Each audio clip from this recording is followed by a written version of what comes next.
Dahil walang pasok, umuwi kami galing school, sarado ang gate, di namin napansin ang message ni teacher sa GC.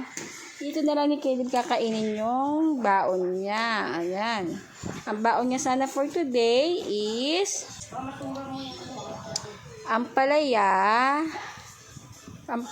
with egg and giniling po ang ulam niya. Ayan po. At kamote fries. Ginawan po siya ng nanay niya ng kamote fries ng lola niya. Ayan. Tapos, may rice din po siya. At dessert is banana fruit. Ayan, for dessert. And para healthy din, syempre, meron po tayong probiotics na bulak. Yakult. Syempre, may water din. Malakas din siya mag-water. Kainin mo yan, ha? Caleb. Tingin dito. Finish your food, okay?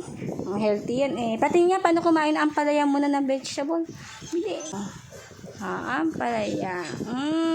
With rice dapat. Rice. Rice naman. Lagyan mo rice. Diba?